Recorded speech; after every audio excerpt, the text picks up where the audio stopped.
name's Andy Che, and we're at Fisheye Farms. We're an urban farm in Detroit. We're on 2 acres in the Core City neighborhood. So we are an annual vegetable farm. We work with permanent raised beds, and we're moving towards a no-till or a minimal till system. And we grow everything from cabbages to summer squash to spinach to eggplant. We grow a huge number of crops.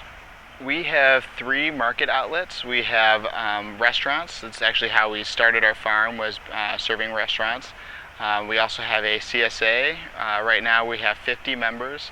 And then we also do an on-site farm stand Friday evenings from 4 to 7. I started farming in Chicago, so I've been like an urban farmer my whole farming life.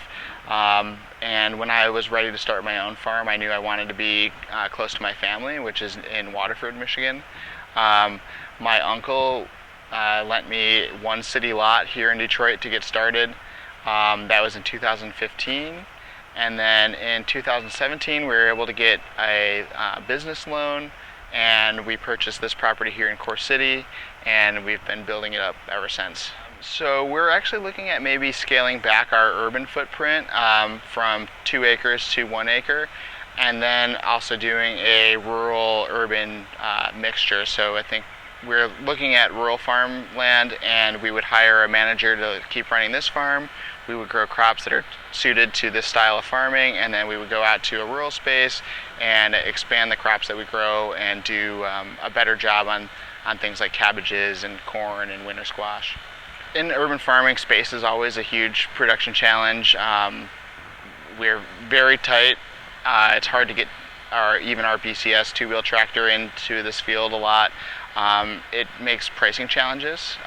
We can't charge what we feel like is a fair price for cabbages or sweet corn, just because the land base is so small.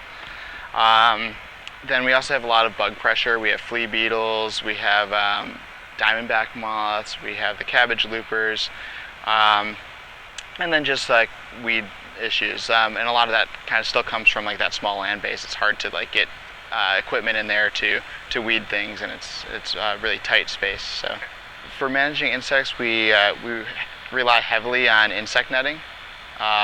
We use like a protect net, which is a really thin, gauzy type material, and then we use recycled fire hoses to weigh that netting over the plant. Sometimes we use a wire hoop to loft the insect netting over the crop, and sometimes we just put the insect netting right on top of the crop, depending on the situation and time of year. We've invested heavily in our wash pack area. So we have a dedicated salad washing line. We have 2 walk-in coolers and a number of washing tables, and it's a nice shaded area. And we feel like it's a really important part of our farm to have that. So an additional production challenge that we have on the farm here is surrounding labor. Unlike rural farms, we are able to find a lot of people who want to work on the farm. It's still hard work, and it's something we have to like set expectations for. And we also have a lot of people who are new to farming who want to work here, so there's always a lot of training going on. I get to see a lot of the labor challenges with other farms. I'm part of a state organization where I get to interact with farmers of all different scales, and I see that labor is a challenge everywhere.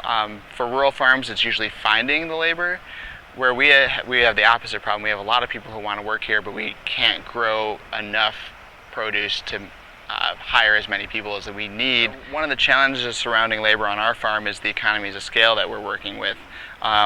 We have 2 acres here, but that 2nd acre facilitates the need for more labor costs, but we also feel like the margins aren't really there, and we're kind of like spinning our wheels with the other space. So that's kind of why we've been thinking about scaling it back, so that we could run the 1 site more efficiently with lower overhead, and then move out to a rural space and kind of do it that way, instead of having 2 urban spots that we are running, half as well as we should.